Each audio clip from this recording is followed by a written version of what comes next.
going to make a Sri Lankan style egg omelette for the breakfast with the muffin. So we have chopped the onion and the green chilies. Then we will add in the cracked pepper and the salt.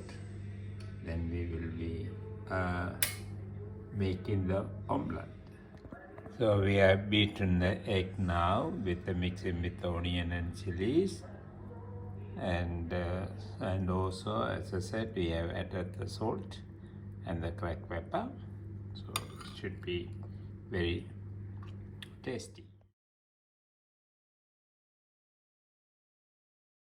So omelette is cooking at very low heat.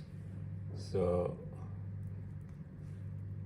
what I'm going to do now is I'm going to add muffin. So you can see the muffin is coming there.